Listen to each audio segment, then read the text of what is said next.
McCrispy strips are now at McDonald's. Tender, juicy, and its own sauce. Would you look at that? Well, you can't see it, but trust me, it looks delicious. New McCrispy strips, now at McDonald's. Ba-da-ba-ba-ba. Did you know that parents rank financial literacy as the #1 most difficult life skill to teach? Meet Greenlight, the debit card and money app for families. With Greenlight, you can send money to kids quickly, set up chores, automate allowance, and keep an eye on your kids' spending with real-time notifications. Kids learn to earn, save, and spend wisely, and parents can rest easy knowing their kids are learning about money with guardrails in place. Try Greenlight risk-free today at greenlight.com/Wondery.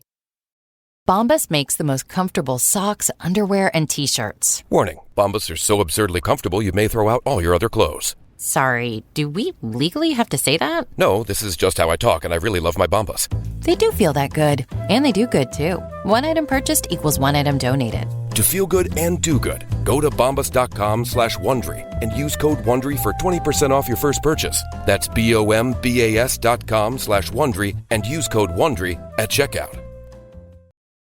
I'm Lola Blanc. And I'm Megan Elizabeth. And we're the hosts of Trust Me, the podcast about cults, extreme belief, and the abuse of power. Now on podcast 1. We want to debunk the myth that people who join cults are uneducated, because anyone can be manipulated by a narcissist. And we should know we both have been. Join us every week as we explore the world of extreme belief, talk to survivors and experts, and share our own experiences with cults and the abuse of power. Get new episodes of Trust Me every Wednesday on Podcast 1 and anywhere you get your podcasts.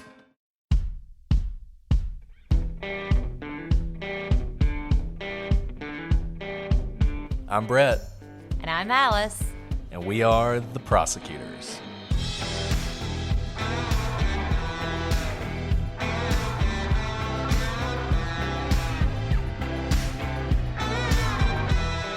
Today on The Prosecutors, we continue our look at the murders of Maggie and Paul Murdaugh.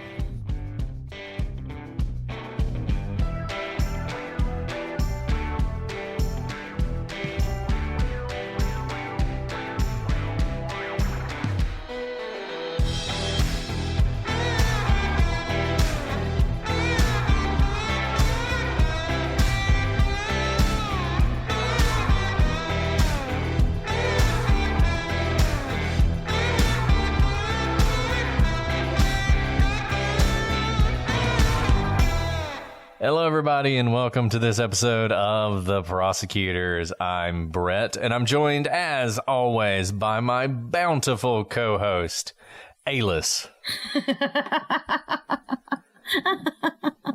I'm really enjoying how you pronounce my name. Like, I don't know what's going to come each time, even more so than the descriptor.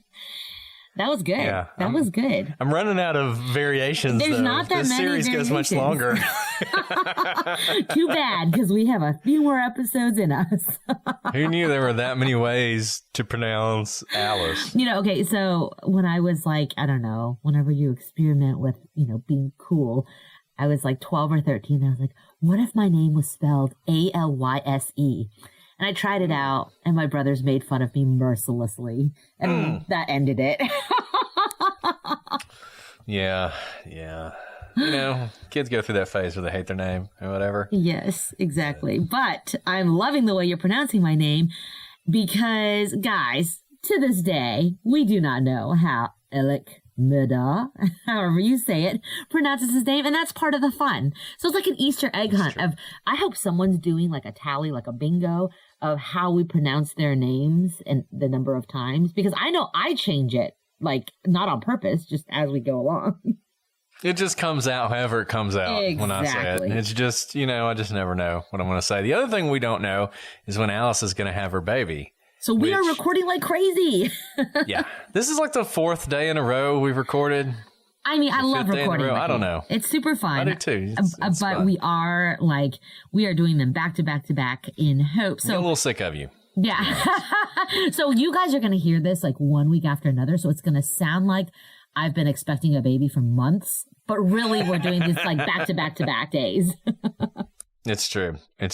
But, you never know. It could always be tomorrow. So, hey. Oh, I saw this like hilarious meme and it was like the crazy thing about being, I don't know, 37 weeks pregnant or something like that, is that you could have a human being to take care of in 4 weeks or in 1.5 hours.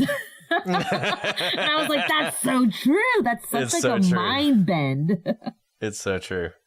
It's so true. Especially when you have that first one and your entire life changes. Yeah. And it's just, well, yeah, I'm with you. Anyway, I know some of you are enjoying the baby talk. I'm sure some of you are fuming. Sorry. Still no baby currently. And despite Brett asking me to bring a microphone into the labor and delivery room, we're probably not going to do that. So probably not. You're saying there's a chance. I'm saying there's a chance. We'll see how much our patrons sign up for. If all these people show up with like $25 a month, subscriptions, we might just have to. That's a challenge, one y'all. for the record books. One for the record books. Okay. Well, we've been going through this case. I think we've gotten to the point where it's time to listen to the 911 call. What do you think, Alice? I'm ready. I am ready. Are you ready? This. Yes, because I've heard it several times and we play it in kind of the cases where 911 calls matter. And I think it's useful because we are seeing Alec in court. We're seeing the way he acts. And we also have already talked about his first interview with the police. And it's interesting to see all of these displays of emotion next to each other and how they differ from each other, because we've talked about how you shouldn't just look at a 911 call in isolation or how someone reacts in a stressful situation in isolation. But in this situation, we actually have his response in multiple forms in pretty close succession. So I do think it's time to play the 911 call because it's very interesting to see it as compared to what we see on TV during trial and also his body cam interviews. Now, the entire 911 call is pretty lengthy because I think he was sort of just on the phone with them for a while. This excerpt we're going to play is about 4 minutes, and it should hit sort of the high notes. So let's go ahead and play it now. 911, where's your emergency? This is Alec Murdaugh at 4147 Moselle Road. I need the police to ambulance immediately. My wife and child just got badly. Okay, you said 4147 Moselle Road in Arlington? Sir? You said 4147 Moselle Road in Arlington? Yes, sir. 4147 Moselle Road. Stay on the line with me, okay? Hurry. Yes, sir. Stay on the line with me, okay? Okay. Collin County Communications. Collin, I have an Alex Murdaugh on the line, caller from 4147 Moselle Road. He's advising that his wife and child was shot. Okay, and sir, give me the address again. It's 4147 Moselle Road. I've been up to it now. It's bad. Okay. Okay, and are they breathing? No, ma'am. Okay, and you said it's your wife and your son? My wife and my son. Are they in a vehicle? No, ma'am. They're on the ground out at my kennel. Okay,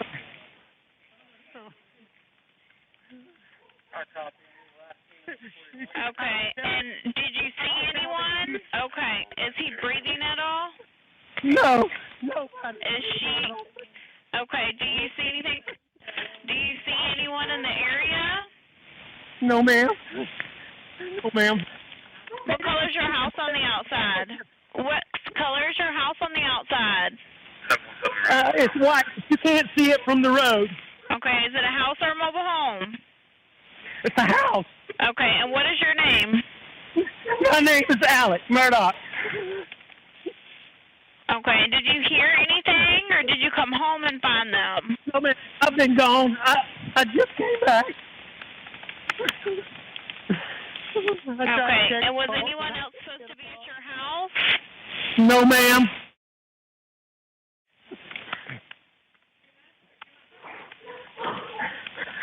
Please hurry. We're getting somebody out there to you. Okay, what is her name?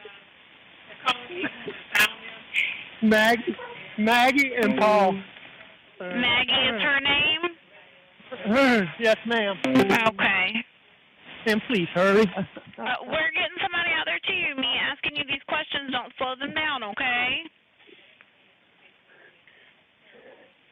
And you sure they're not breathing? Is he moving at all, your son? I know you said that she was shot, but what about your son? Nobody. They're not. Neither one of them's moving.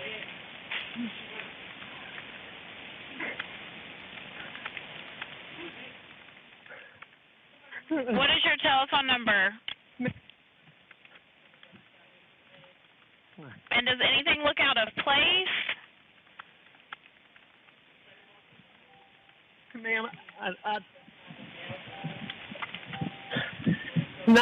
not particularly, really, no, ma'am. Okay. Are they close, ma'am? Yeah, they've been en route with you ever since you've got on the phone with me. I have multiple people coming out there to you. Okay. I don't want you to touch them at all, okay? I don't know if you've already touched them, but I don't want you to touch them just in case they can get any kind of evidence, okay? I already touched them trying to get to see if they were breathing. Okay. Well, I just don't want you to move anything just in case they can get any kind of evidence, okay? So, like we said, that's just an excerpt of the call. But on this 911 tape, Alex said it had been 1.5 to 2 hours since he had seen Maggie. On the interview that we talked about last time, he said it had been about 2 hours since he'd seen Maggie.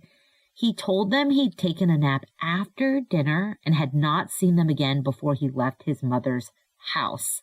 Detective Rutland had some experience with Alzheimer's, and she thought it was strange at the time that Alec was visiting his mother at night, as people with Alzheimer's tend to be worse at night. Makes sense. They're tired. You kind of decline throughout the day and you need your rest. So, I mean, obviously, this is the most heightened we've heard Alex so far, right? We haven't heard him speak in court yet, but we've seen him cry and react to evidence.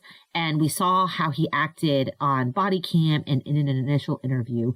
And this call is certainly a much more heightened, version of what his voice is kind of cracking. He's breathing hard, not unlike I think you'd expect someone who was in shock would act. Yeah. And I mean, I'll say this. I find the 911 call to be kind of convincing. I don't think he's faking it. I think he is emotional. The problem with these things is there are 911 calls you hear from people who are pretty clearly psychopaths and show no emotion whatsoever when they should be showing emotion. Generally speaking, whether he stumbled upon the scene or whether he killed them, he's going to be in a heightened state of emotion. And that's why I find this whole junk science of 911 analysis, which unfortunately is kind of going around right now. There are a lot of police departments and prosecutors' offices who actually take it seriously. And it's just voodoo. It's looking at the entrails of a chicken and telling the future. They would say he's too emotional. I mean, basically, they always say, if you think they're guilty, the 911 call shows they're guilty because they're either too emotional or not emotional enough. In this 911 call, he does something that they will point to, which is he urges them to hurry up, to get there faster. And this, apparently, according to the people who do this stuff or believe in this stuff, is an indicator of guilt. Why? I don't know. But that is one of the things they say. All you can really do, I think, is listen to these.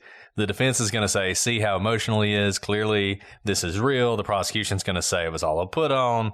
But we play these for you guys because people want to hear them. And they are interesting windows into the events happening right around the murders. I just don't think they're that helpful. When I hear this, I think he sounds pretty convincing. But then I compare that to the evidence, and it doesn't really seem to stand up that well. So I don't put a lot of stock on it. But look, I think if he's faking, he did a good job, to me. Yeah, I think that's right, Brett. I don't really get anything from this call because it's pretty much consistent with what he says when the police show up and he's interviewed by them. So there's no huge discrepancy in his story based on what he says on this call versus, just an hour or so later. And he does sound emotional, but we've already said this before. Even if he did shoot his own family, I would think you'd be emotional anyways. And so we move forward to when the detectives arrive and they talk to him. Remember, we talked about Detective Rutland. She went back to the scene and she actually noticed that Paul's hands were underneath him, which seemed to contradict the statement by Alec that he had tried to take his pulse. Remember, Alec said that he tried to turn him over or something, and that's when the phone fell out of his pocket. and he tried to take his pulse. It's hard to do that. Typically, you're going to reach on the take a pulse. And she also saw no evidence of any activity around the body. So nothing like what Alec had said. No footprints, no knee prints, no evidence really that Alec did what he said he did in trying to turn over Paul's body or check for a pulse. And Rutland looked at Alec's shoes when she was there, and she also saw no blood on his shoes. She saw no blood on his hands, his arms, his shorts, his shirts, really anywhere. And if you've seen this video, Alec is wearing shorts, like light-colored khaki shorts, and a white t-shirt. So light-colored clothing where you would see blood if it were there, at least to the naked eye. And the reason you'd look at his shoes, of course, is if you're going up to Paul. I mean, there was blood and brain matter everywhere. It'd be really hard not to get something on your shoes. So that's what she testifies to. But this is a twist on the defense's argument that no blood means no involvement. So, by the way, this is why you have vigorous advocacy on both sides, right? Same set of facts. The prosecution saying no blood means that he is lying about how he tried to see if Paul was alive. And the defense is saying, well, no blood means he couldn't have done anything. If did what he said he did, there should be blood, right? Rutland would say that Alec appeared to be wearing fresh clothes. So the no blood thing isn't that he wasn't involved, but rather he changed out of the clothes that had evidence of the murders on him by the time the police arrived. And this change of clothing is actually confirmed later in the trial in a video showing Alec wearing different clothes than the shorts and t-shirt he was found in after the murders. And this video was from earlier that night. So on cross, the defense attempts to push back on some of this. They note that this was the day his father had been put into the hospital, so maybe it wasn't as unusual for Alec to go and see his mother, even if it was late. It was already an unusual day, and he was concerned about how she'd react, and he wanted to be there with her. And it's a pretty good argument and a pretty good retort to that. Now, they have to stick to this clean clothes thing, even though I think it's kind of a weak point, given that we know he changed clothes at some point. Now, they're going to argue he changed clothes earlier than this, obviously. But the fact of the matter is, we know he changed clothes. And they're going to say, look, there's brain matter and blood all over the feed room. There's blood everywhere. There's blood on the ceiling. There's blood on the door. There's blood pooling under these people. But there's no blood on Alec. How is it possible that he could have committed these brutal, vicious, close-in killings? He kills these people, or whoever it is, kills these people with a gun, but there are points throughout the trial where the prosecution will point out there's quote-unquote stippling on the bodies, and that's basically a tattoo around the wound that is from the excess gunpowder that comes out of the muzzle of the gun. I recently took a class on gunshots. It was fascinating. But this was one of the things they pointed out is you can tell distance by whether or not they're stippling, because there will only be stippling if you're within about 4 feet. If you're further than that, there's just not enough force to imprint that powder into your arm. But they both had it. So this was a close-in attack. And their argument is, look, there should be blood on him. The problem with that is I kind of think it's going to play into the prosecution's hands. They've already made the point that if he's all up on these people, checking pulses and trying to turn them over and doing all the stuff he says he did, including on the 911 call where he says, I've already touched them, why doesn't he have any blood on him? And that's kind of interesting. If he killed them, the reason he doesn't have blood on him is because he changed clothes. There's no reason he shouldn't have blood on them if he didn't kill them. It's a twist on what you would expect. The fact he doesn't have any blood on him actually hurts him. The defense, the other thing they mentioned was the broadness of the search. They point out that Alec Murdaugh that night gave law enforcement full consent to search any part of his property. It was an offer that actually wasn't taken up on. And as we've said, this is a thing the defense sort of attacks the prosecution on, is the police didn't do a better job investigating. They didn't go into the house. They didn't look for the clothes. They didn't test the drains of the showers to see whether or not there was blood in them, which arguably would have helped the prosecution's case. Though if they had done all those things and found nothing, that would have been a point for the defense, but it's just something we don't know about. And their argument is, look, a killer doesn't do this. A killer doesn't say, search everything. I will tell you that might be an argument that a jury will buy, but if you've been in law enforcement, you know that's not true. You know that people, shockingly, all the time, allow the police to search when they know they're going to find things. And it always blows my mind that people do that. But it is a common thing for people, even who are guilty and even who know there's evidence of guilt, going to be in the place that is searched to allow the police to search it. Yeah, I think that's right. That's a pretty common thing to say, and it doesn't necessarily indicate anything. Let's talk about the blackout rifles. And specifically, let's talk about John Bedingfield, who is a Department of Natural Resources officer who testified at trial, but he doesn't testify as a law enforcement officer. Rather, he is testifying as a fact witness. Because in 2016, he assembled the 300 blackouts for Alec Murdaugh, who he had known all his life. In fact, kind of in this area, there's a lot of kin, and Bedingfield is just that. He is Murdaugh's cousin. Bedingfield suggests the blackout as a better weapon for hunting pigs to Murdaugh, and he made one all black and one tan. He also put thermal scopes on them as it's legal to hunt hogs at night. So this all comes about because they're talking about hunting, and he's like, what would be better for hunting those hogs at night is this blackout with a thermal scope on it. Even though he made these two blackouts for Alec Murdaugh, they actually never filled out the National Firearms Act paperwork that's necessary for suppressors.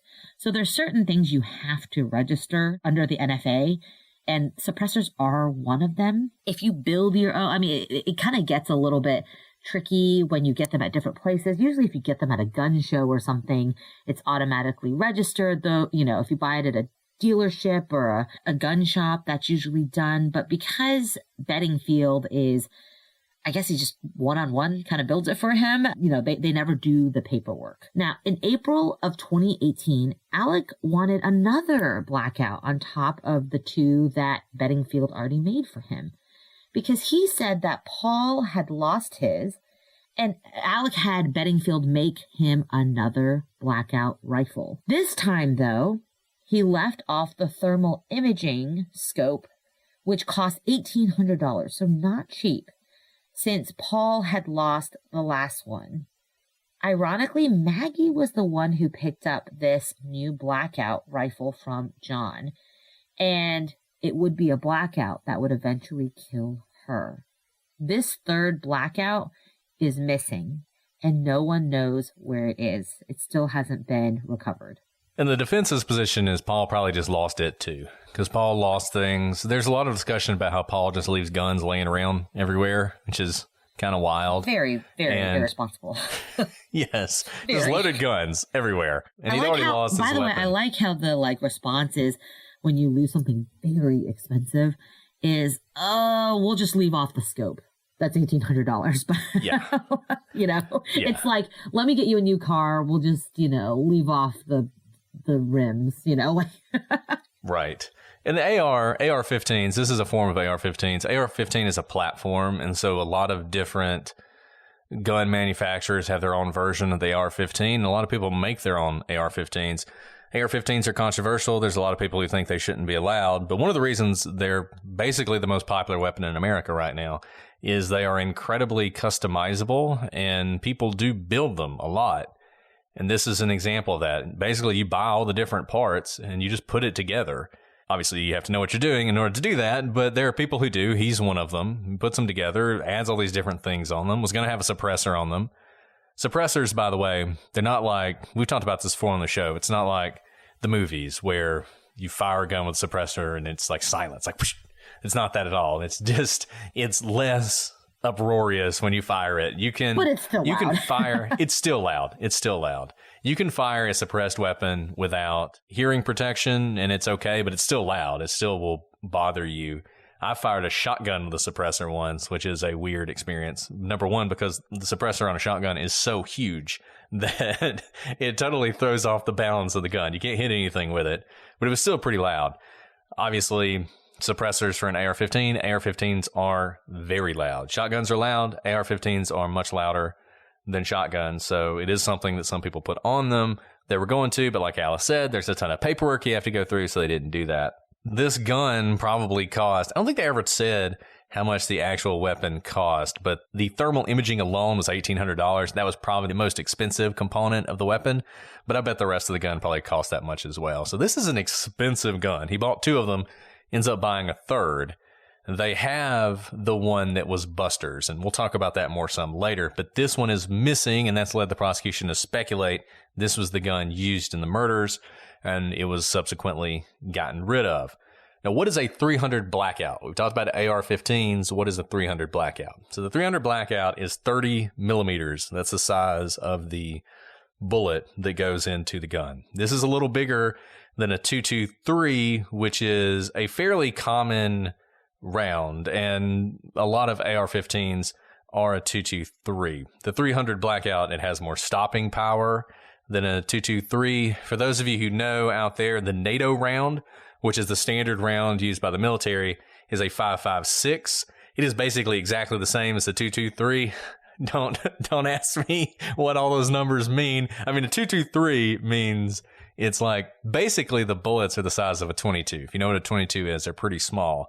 The reason for this, people think of AR-15s as being incredibly dangerous weapons, which they are, but the reason they're so dangerous is because you can fire so many rounds from them. So the military went to this NATO round, which is a little smaller, so that they could carry more rounds, basically. And in combat, it's as much suppression as anything. So you want to be able to carry a lot of rounds, you want to be able to use a lot of rounds, but the .223 is actually kind of small. So when you get this blackout, it's a bigger bullet. And you're buying this bigger bullet because there are things that you're trying to stop that requires a little bit more stopping power. In this case, hogs. Hogs they destroy everything. They're terrible for farms. They tear everything up. They're basically a pest. And usually there's not even a hunting season on these things because they're so destructive, and they're invasive species, really destroy the habitat of the natural animals and everything else. And so getting rid of them is a high priority for a lot of people. That's what they're using these for. So the police found ammunition in the home of the same caliber and type as used in the murders. In fact, they found magazines loaded with 300 blackout rounds. The prosecution, they also introduced one of the other AR-15s, which is complete with a thermal scope. This is actually Buster's AR-15. It's his blackout rifle. The reason they're introducing it is sort of to show the jury what the weapon would have looked like, though they don't think that weapon was involved. And that's not the only weapon they introduced, which they know is not involved. They also introduce a Browning 12-gauge shotgun, a Benelli 12-gauge shotgun, and another 12-gauge. As the defense will note, when objecting to the introduction of these weapons, none of these weapons are the ones actually used in the murders. The Murdaughs had a lot of guns, and they say this is irrelevant and prejudicial because these aren't the actual firearms, and you're prejudicing the jury against Murdaugh because you're showing he has all these guns, and that could be something that would make someone not like him. Those objections are overruled. You know, the prosecution's argument is we just want to show the jury the kind of weapons that were used in this crime since we don't have the actual weapons. In addition to the firearms, the prosecution will also note that they found ammunition consistent with that used in the shotgun that killed Paul. So at the end of the day, they didn't find either the shotgun or the AR-15 used in these murders, but the ammunition used, they did find similar ammunition.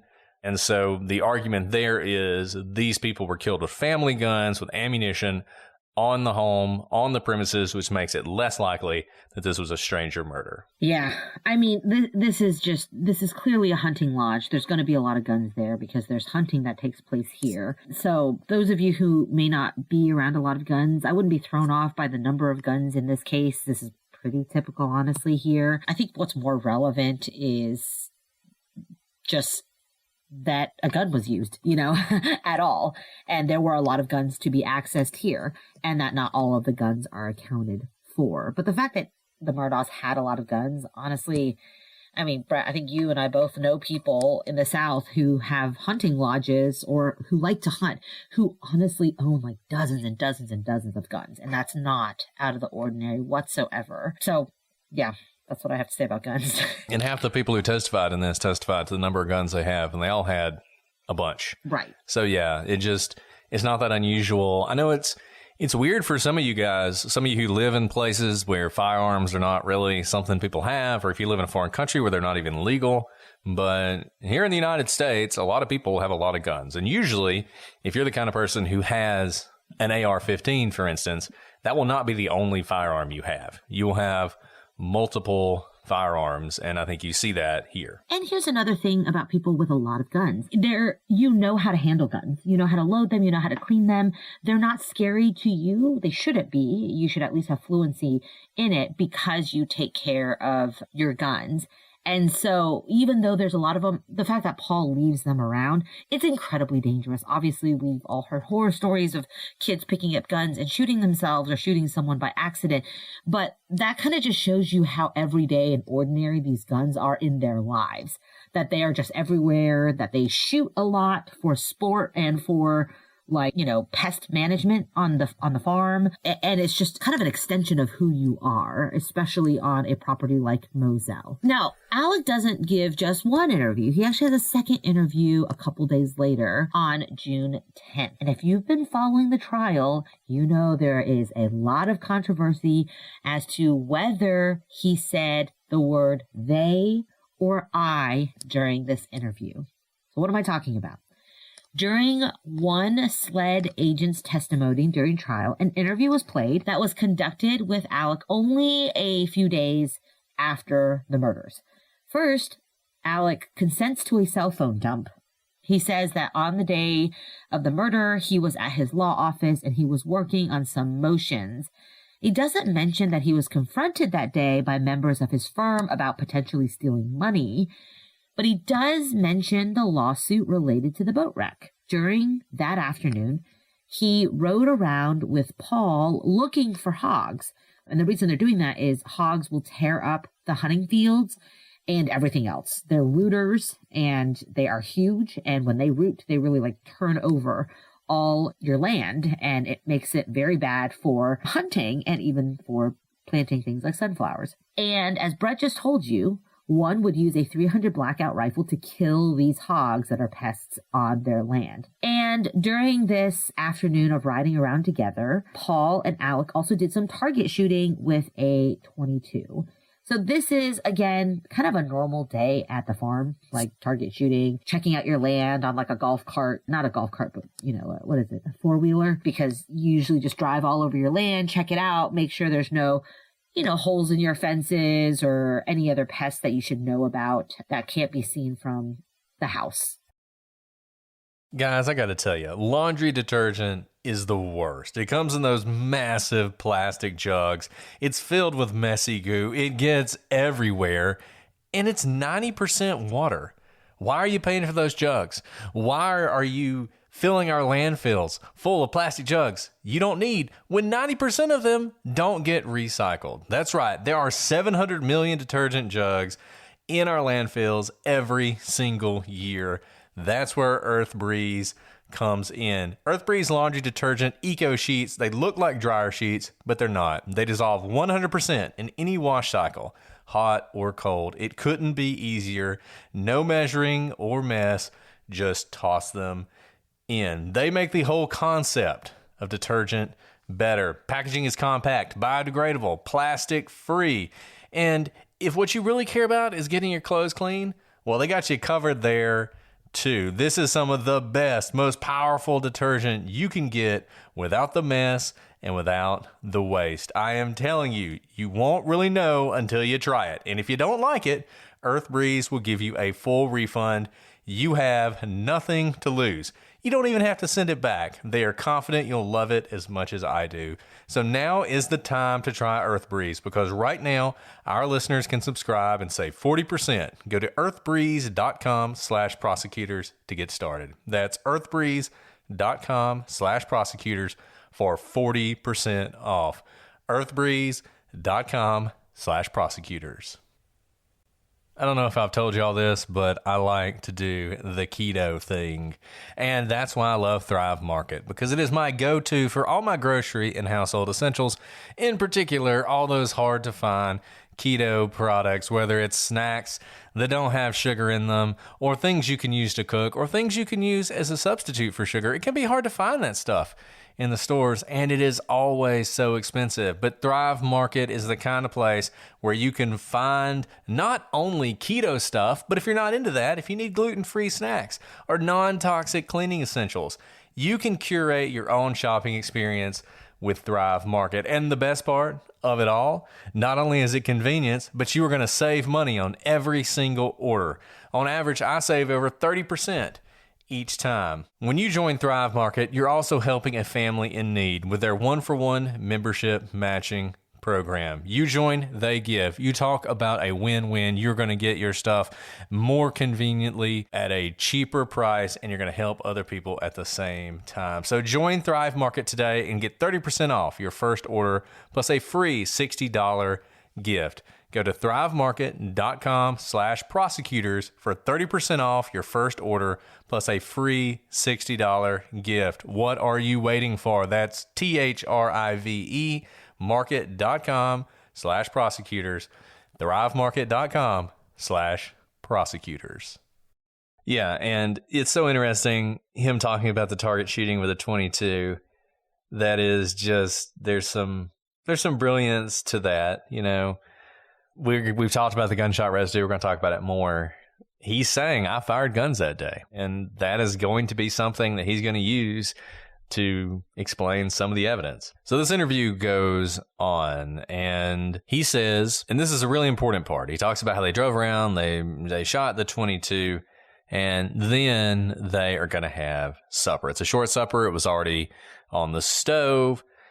Alec mentions that Paul had been having high blood pressure, and his mother was worried about that. He just kind of throws that out there. I think they were having like country fried steak, so if they were worried about his blood pressure, that wasn't probably the best meal. But anyway, they had that. At this point, Maggie goes down to the kennels. Alec says he didn't know where Paul went, but that he left the house too. And he didn't know where he went or how he got there.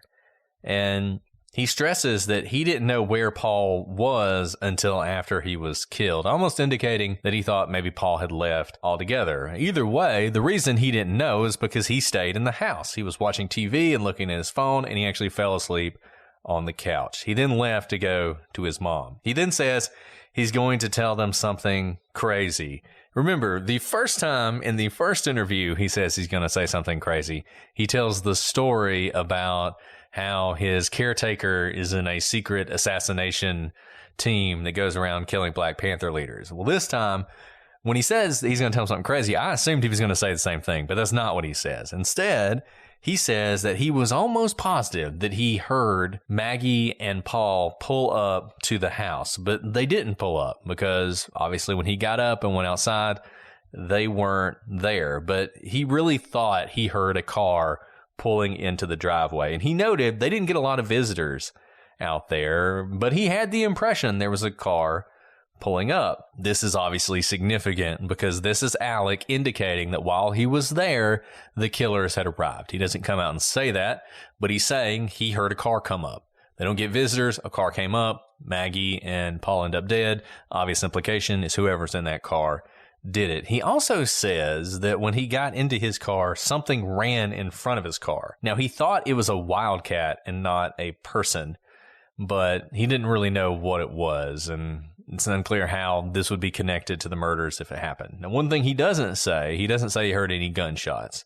At that point, he drives to see his mom. He calls some people along the way, and he returns a call from his brother. He talked to his other son. He goes home. No one was there, and that's the point when he went to the kennels. Alex says he knew it was bad as soon as he came upon the kennels. He drove back up to the house to get a shotgun after he drove to the kennels and saw the bad situation. And at this point, he says that Paul got threats, but he has no idea who would do something like this. He said he had a great relationship with his wife, and the only problem that he had in his marriage was that he didn't like spending time with his in-laws, which is kind of like a funny thing to say in the sense of it's almost like a joke, you know? And also, as we'll get into it later, it's not clear how true this is, that things were just so rosy with Maggie. Alec also says that he wasn't sure where the third blackout rifle was. and it had been missing for some time. One of the officers notes that he doesn't think this is random. He doesn't think someone would come up without knowing the property. Remember during the 911 call when the person's trying to figure out what kind of home it is, what to look out for, and Murdaugh says, you can't see the house from the street? And that's true. This is like a property, not only with a long driveway, but it's like a gate and then a very long drive almost into the woods before you get to the back of the property where the home is. So if you don't know where you're going, it can be a bit confusing. It's not even clear that you'd have a house at the end of this area. So for it to be completely random would be a little surprising because you'd have to have some working knowledge of kind of where the house is at the end of the driveway, where the kennels are, where people would be situated on this very large property that has more land than it has, structures, for example, and people are usually around structures, so you could easily get lost there. And that's why I think the officer makes that note that he doesn't think this is random because of the layout of the property. Alex says the last time he saw Maggie and Paul alive was when they were eating supper earlier that evening, and he's adamant about this during the interview. Then they talk about Paul. They talk about how horrible Paul's death was, and the prosecution really focus on what is said next. So let's give a listen before we delve into this phrase that has a lot of people just talking about. So here we go. And sitting there talking today is tough. It was just so bad. They did it so bad. When you asked the defendant about the traumatic picture that he saw of Paul and Maggie, what did he say? It's just so bad. I did him so bad. I did him so bad. Yes, sir. So that's a clip that the prosecution focuses in a lot on. And as you just heard in that clip, is speaking emotionally. And then the officer on the stand says what he thinks he heard, which was just played for the jury. And he says he heard him say, it's just so bad. I did him so bad.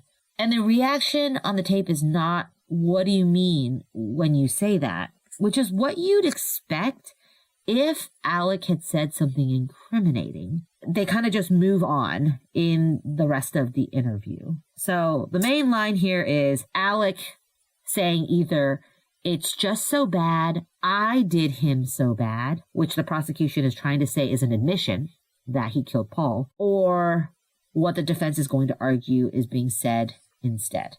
Either, so what do you hear, Alice? I hear I, but I don't think it matters. So I hear they. And that's really interesting. Yeah, and I will say this is the first time I've listened to it with these fancy headphones that we have for our podcast. Yeah. And I hear they even more than I did when I was listening to it before. Now, but I want you to finish with what you were saying about why it doesn't matter. Okay. I hear I, but also I recognize the clip I'm looking at, and I know the prosecution's theory is that he says I. So I could very well just be knowing what the officer testifies to and hear what I think I am going to hear. But the reason I really don't think it matters is clearly Alec is in a heightened state and his voice is cracking when he's saying it.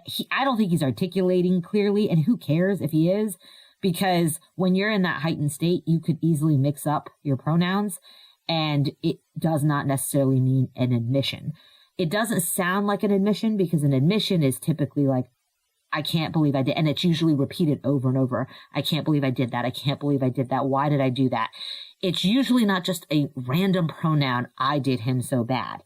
And the biggest part is if the investigating officer or the interviewing officer really thinks that Alec was confessing at that moment, he would act very differently. We see this a lot. We do have witnesses or targets or suspects who kind of break down in an interview or a proffer with us and confess. And you follow up. And the fact that the detective does not follow up on that and Alec doesn't say, did you hear me? Like, did you hear what I just said? Leads me to believe that the detective didn't really think it was an actual admission, even if Alex said, I did him so bad. Because that could mean a lot of things. It doesn't have to, even if he said I, it doesn't have to mean that it's an admission of guilt. It could literally be like, I'm his father.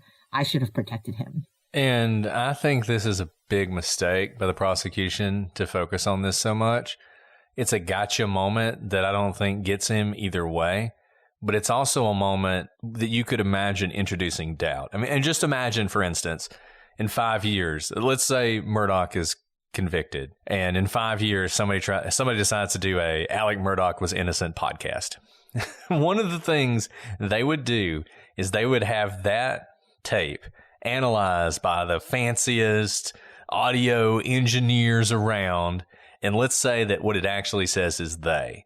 And those fancy audio engineers are able to enhance it, and you can hear clearly he says they. Then that podcaster would be like, oh my goodness, a key part of the prosecution's argument falls apart. You could imagine the same thing happening in a jury room. The jury knows this is a point of contention. They've seen the prosecution and the defense fight over it. Then they go back there and they listen to it. What if they hear they? They might think, oh my goodness, it's they. And they might mistakenly believe, well, now that's a reason to doubt because a piece of evidence the prosecution put forth as evidence of his guilt is falling apart in front of me. And by focusing so much on something like this, you can get lost in the rest. It's sort of the if the glove don't fit moment. That the glove, whether it fit or not in the OJ case, was completely irrelevant. And the prosecution had all this other evidence that OJ was guilty. But everybody forgot about that after the glove thing. And that was what the defense hammered on in closing. And you can imagine the jury being like, well, the glove didn't fit, so I guess we have to acquit, right? And that you want to avoid that. And I feel like the prosecution kind of introduced this into this case when even if he did say I, like Alice said, it's not that significant. And if you're saying he said I, and in fact, you're having an officer say he said I, which means if the jury hears they, then that officer's credibility is going to take a hit as well. So I don't know. I think this was a mistake. I don't think they should have spent so much time on this. I don't think it's that relevant, but hey, that's what happens in trials. Yeah, I agree. It's a bit of a misstep on the prosecution's because it's not a clear admission, even if it is I. So in cross-examination, the defense does a couple things. Number one, they note that none of the guns that have been introduced were the shotgun that killed Paul. They also note that the shot that killed Paul was with waterfowl ammunition. It's duck shot. You guys have certainly heard of buckshot. We'll talk about this later, and we'll sort of lay out for you the difference between duck shot and buckshot. But that D is actually a pretty big deal. And the police collected no waterfowl ammunition from the Moselle property, which is shocking to me. I can't believe they didn't have duck shot on that property. But nevertheless, police didn't find any, which is significant. The police did find ammunition that matched the buckshot, but apparently they did not find anything matching the waterfowl ammunition, which is a little weird to me because they certainly introduced ammunition that appeared to be waterfowl ammunition, but I guess it's not the same kind as this. They also talk about this video and this audio, this I did versus they did. And the agent, he stands by what he heard, but the defense points out something that Alice just pointed out. What did you do? What did you do when he confessed right in front of you? And he says he made a mental note. The defense says, was there any follow-up? Which there wasn't. Was there any further questioning? There wasn't. He asked, did you ask him about it in the next interview? Nope. And they also note that he might have made a mental note, but he didn't make a note on a piece of paper that he had heard this. And frankly, I found this cross-examination to be pretty bad for the prosecution. May not matter in the end, but I just thought this they thing, like I was saying, really kind of undermined credibility of this officer and focused on something that wasn't really relevant and probably did more harm to the prosecution's case than help. And we've always said this before, like if you don't write it down in a report of some case, it doesn't really matter, right? Because you don't keep a case file in your mind as a law enforcement officer. It has to be reduced to paper because you have to be able to turn that thing over. And also, if you had a massive break in a case, you wouldn't convey it to the rest of your team. That seems a little bit unbelievable. So what it sounds like is post hoc reasoning, right? Like, we don't have enough evidence, so we have to go backwards and see what we can scrounge up from the evidence we do have. But that's not the case here. There is a lot of evidence. So it seems a little strange that you would do post hoc reasoning, but does shine a light on the fact of why you would be doing post hoc reasoning. Somebody heard that in trial prep, and they went back to this agent and they asked him, "What do you hear here?" And he said, "I." And they said, "Did you hear that at the time?" And he was like, "Yeah." And they said, "What'd you do about it?" "Well, I made a mental note." And that's how we ended up here. But yeah, this is total post hoc reasoning. The SLED ballistics expert, Paul Greer, testified about the shells found around the bodies of Paul and Maggie. He testified that the blackout cartridges found around Maggie conclusively matched other 300 blackout cartridges found on other parts of the property. In other words, they had been fired by the same 300 blackout rifle that was used on the property. So probably one of the 3 blackout rifles that they owned, or maybe 2 at this point, because maybe Paul had lost one, or maybe 1 if another one had been lost. And they were not definitively consistent with the remaining 300 blackout rifle that Murdaugh had previously purchased. So remember, there were 3 blackout rifles. Paul had apparently lost one. They got a third one, and that one has not been recovered to this day. So the only one they could test was that first blackout rifle. So what they do know is shells match blackout rifle ammunition that's been fired on the property, just not definitively consistent with the 300 blackout rifle that they could access from the Murdaughs. And this is one of those weird things about forensics. You can only go so far with it. And we're getting better and better about the way we talk about forensics in trials. Forensics is criticized all the time, whether it's bite mark analysis, which has largely been abandoned, or fiber evidence, which is also very questionable. Or even there are people who attack fingerprints, who attack DNA to some extent, particularly touch DNA. And the arguments generally made against it are pretty powerful when you act as if that evidence is definitive. So take bite mark analysis, for instance. If the only piece of evidence you have is bite mark analysis, you need to drop that case, because bite mark analysis is simply not reliable enough for you to use that to convict people. There have been people who've been convicted on bite mark analysis alone, and most of them have now been exonerated and released. Doesn't mean it's never helpful. Ted Bundy's a good example. Ted Bundy was convicted. There was some bite mark analysis in that case that was really powerful and really damning to him. And I think even people who doubt bite mark analysis are willing to give you Ted Bundy. But you really need to look at these things and put them in a proper perspective. So this is a good example of this, because they've got these cartridges and they're really able to say that, look, the cartridge we found, they shoot guns all over this property. So there were cartridges everywhere, and they found a ton of cartridges, and they took those cartridges and they compared them to the ones sitting next to Maggie's body. They're pretty definitive. The tool marking on those, really strong, really good evidence. And so you would think if you could match those two so definitively that when you tested them against the remaining blackout rifle, you should be able to exclude that one definitively. They couldn't do that. They couldn't say it matched it, but they also were really kind of fuzzy on whether or not it didn't match it. They basically were like, it's inconclusive. It's inconclusive. We couldn't show that it did match, but we couldn't show that it didn't match either. Now, you might think if you couldn't show it did match when it's so definitive on these other bullets, that probably means it didn't match, but that's just not the way it works. And they're not willing to go that far, which is interesting to me. And we're going to talk more about that third blackout rifle later. You wish they had the other missing one to test, but obviously that's why whoever did this, if they use that gun, got rid of it, because you don't want them to be able to do those forensics. But this was a pretty interesting person, and this fact, the matching cartridges, weeks old cartridges. This is one thing you pointed out, that these cartridges they found were obviously weeks before they had been expended, compared to the fresh cartridges used in the murder. They match. That tells you a lot. I mean, the story you're having to build in your mind for this to be someone other than Alec, now it has to be someone who found a weapon on that property and decided to use that weapon to commit this crime. And that is a little bit more of a stretch than just somebody showed up randomly to kill the family and did it. Now they've shown up randomly to kill the family. They've used a gun they found on the property, I guess, in order to frame Alec with the murders.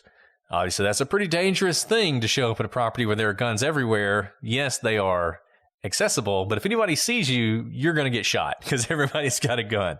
And you would think if you're going there to kill people, you'd bring your own weapon. Apparently, they didn't do that.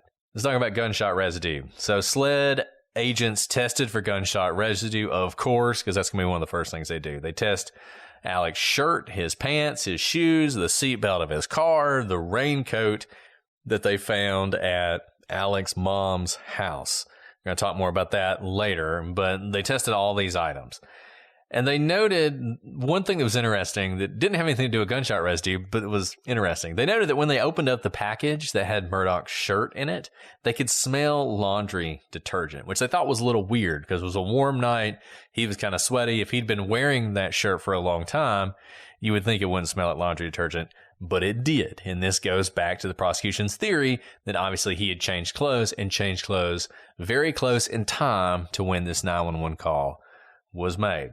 Despite the fact that they thought this was some sort of fresh clothes, they did find gunshot residue on the right shirt and right chest area. There was also one particle on the left side of the shirt. And why this is important is if you fired a gun, if you're right-handed, you're going to put that gun up against your right shoulder. So most of the gunshot residue, when it comes out, is going to land on your right shoulder. Gunshot residue is microscopically viewable. You don't really see it.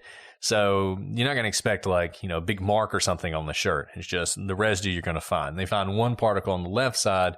That means that's one particle that sort of floated over there, but that wasn't where the firing took place. Now, the thing, though, that's important is while it could have been on someone when they fired something, as the defense would point out on cross-examination, it could have also been from coming into contact with something that had gunshot residue on it. One thing they testified to was you don't test somebody after about 6 hours. You don't test a person for gunshot residue after about 6 hours because it's probably not going to be there. But items, gunshot residue is going to be there until something happens, till it's cleaned, for instance. Well, look, if you shoot guns as much as the Murdaughs do, you don't clean your guns every time you shoot them. So those guns are going to have gunshot residue on them. And what did Alec do? He goes up to get that shotgun, and he would have gotten that shotgun while wearing these clothes. So the defense is saying, look, this is just transfer from that gun. It's not, him shooting a bunch of times. Remember, Paul shot twice. Maggie is shot 5 times. That's a lot of shooting. You would expect not just some gunshot residue, but a lot of gunshot residue. And the pants, the shorts he was wearing also had some gunshot residue on them. One particle, so not a lot at all, was found on both his right and left hand. None was found on the shoes. There was one particle that was found on the seatbelt of the vehicle that he was driving the night of the murders. This was most likely a transfer of residue. And I'll just tell you, I think all of this gunshot residue came from that shotgun he picked up. There's just not a lot of it. This is not a lot. I mean, truly, for the amount of bullets expended, this is microscopic, really. Yeah, this is not that much. It's just not that much. It is more consistent with the defense's argument, the same argument they made in opening statement, that this is transfer. This is not from shooting. And I think that is true. Now, once again, the problem for them is Alec clearly changed his clothes at some point. So if he changed his clothes after the shooting, you wouldn't actually expect to see much gunshot residue on his clothes. If he washed his hands, you wouldn't expect to see much on his hands. You wouldn't expect to see much in his car. But the one place where they find a lot of gunshot residue, which is really interesting. So remember, they find one particle on his hands. They find 3 particles on his shirt. They find 38 particles on the inside of the blue rain jacket that they later found at Murdaugh's mom's house. Not the outside. So if you're wearing the rain jacket and you're shooting a gun, you'd expect there to be GSR on the outside. If it's open, you might even expect some to be on the inside. But this is a lot. 38 particles is a lot. And so they asked the expert, how could this be? How could you get that much gunshot residue on the inside of the jacket? And they say, really, there's only 2 ways. Number one, you're firing the gun while wearing the jacket inside out. Maybe then you could get that much on it. Or if you wrapped that raincoat around a recently discharged weapon. If you did that, you might get that much gunshot residue in the jacket. And that's very interesting, because why would you wrap a gun up?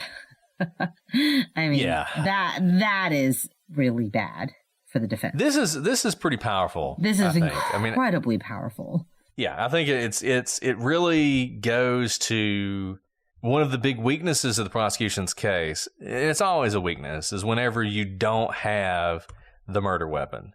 Whenever you don't have the murder weapon, it's going to be something that leads people to question, what happened to it? When did you get rid of it? What did you do with it? But then you have the situation where you're going to have witnesses testify about this blue raincoat, and then you find all this GSR inside of it, and it makes you think that's where the guns went. Not sure where they went exactly, but I know where they were in between the shooting and whatever happened to them. They were wrapped in that raincoat. So this is, to me, a pretty powerful piece of evidence that I think the prosecution is going to hammer on a lot when they get to their closing argument. Absolutely. Let's talk about the caregiver for Alec's mom. The caregiver is Shelly Smith, and she was with Alec's mom the night he came to visit her the night of the murders. And she also testified at trial. She testified that when Alec arrived, it was late. Now, this was unusual, but possibly explained by his father's sudden illness, like we've already mentioned. But it is important to note that normally he does not come this late at night. And even more so strange because his mom was asleep, but he insisted on seeing her anyway. And he stayed just 20 minutes. Later, he would tell Shelly that if anyone asked, she should say he stayed 40 to 45 minutes. By the way, this seems at least consistent with what we know about the Murdaughs in general of trying to tell people how to testify later on. Remember the boat accident at the hospital, and also potentially why Alec kept trying to call Rogan after Paul was dead. So just kind of seeing a pattern here of telling people how they should testify.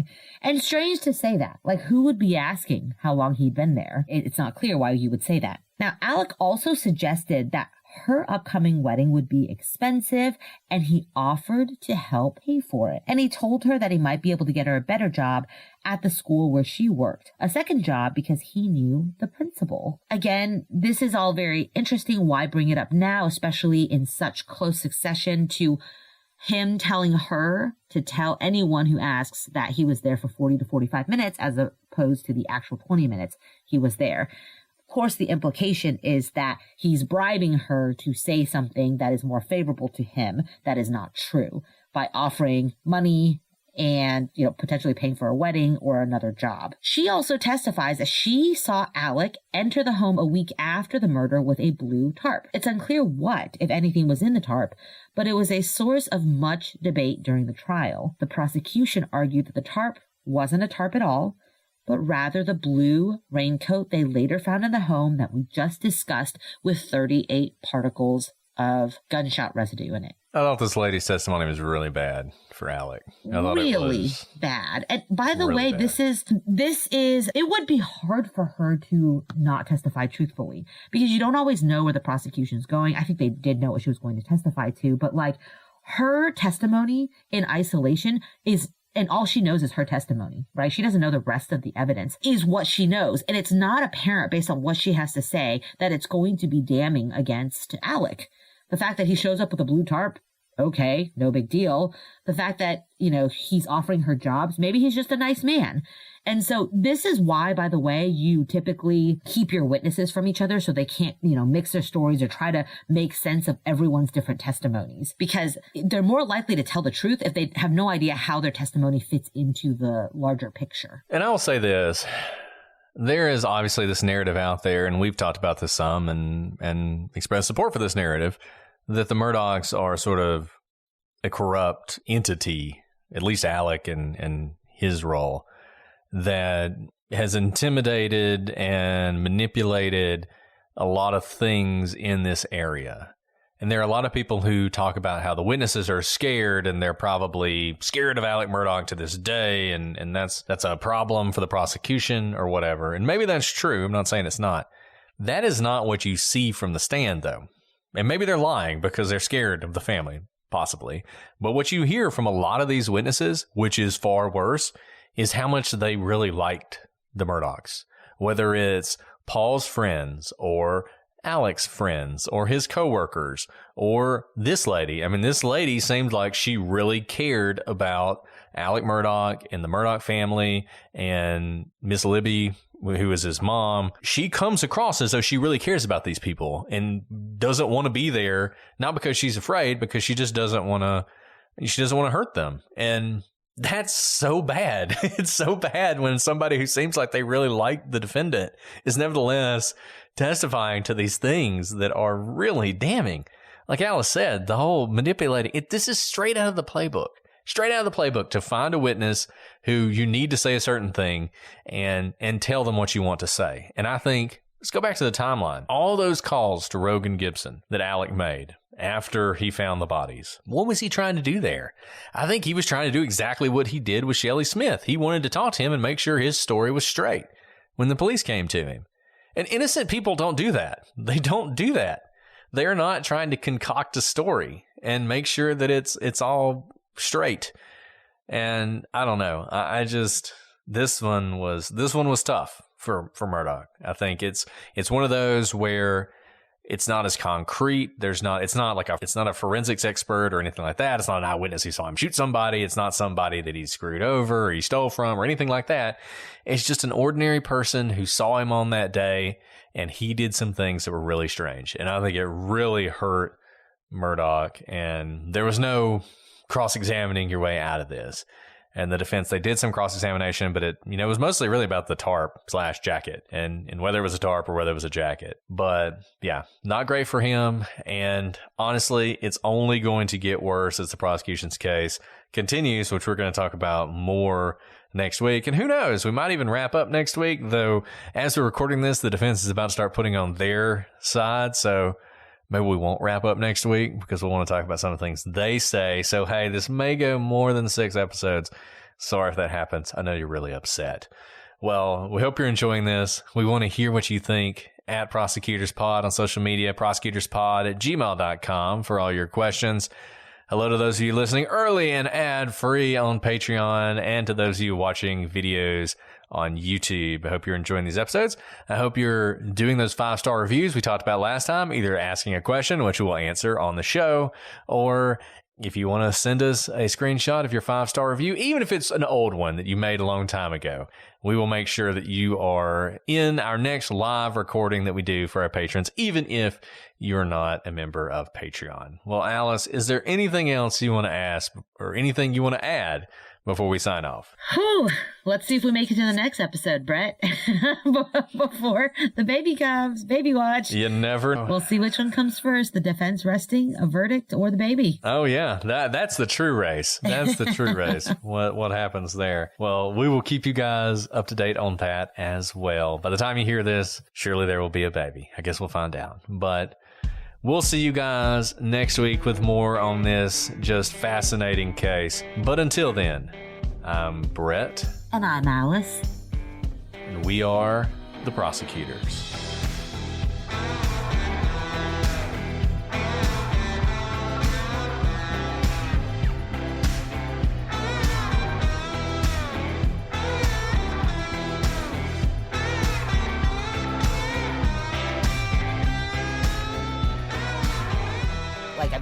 You are a good writer, so you know how to organize things, but it's so basic. If lay people can't follow it, they can't follow it. Organization is a huge deal. It is still storytelling. It's not legal gobbledygook. It is a story. At first I thought the map that we had was kind of silly, but actually it worked out to have people put the pins with the places on the map. And it was just a good thing for the jury to orient itself to what you're talking about. So you're not just talking about random times, random places. And so,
why they're not doing more of that, but whatever.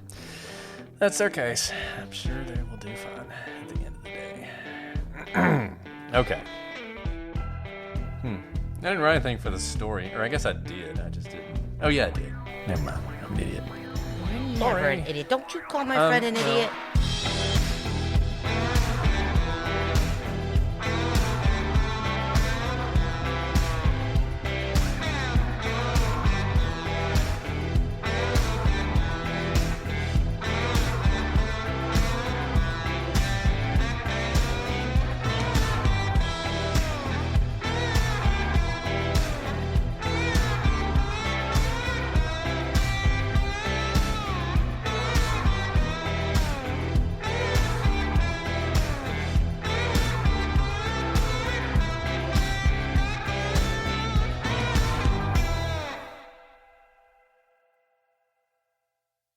All month long on PlutoTV, stream the biggest Tyler Perry movies free. Watch your favorites like Medea's Witness Protection and Medea's Big Happy Family. Join Tyler Perry as he goes on a couples retreat with Sharon Leal in Why Did I Get Married? Or Idris Elba and Gabrielle Union in the Tyler Perry directed film Daddy's Little Girls. Plus, PlutoTV has hundreds of channels with thousands more movies and TV shows. Available on live and on demand. Download the free PlutoTV app on all your favorite devices and start streaming now. PlutoTV. Drop in, watch free.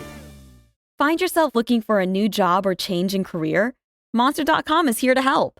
We are not only here to bring you job postings, but also AI interview prep and salary tools, expert career advice, and top-notch resume services. We've got everything you need to land your perfect job fit. Discover the magic of finding the ideal job with Monster.com. Your future starts now. Visit Monster.com today. Your next job opportunity is just a click away.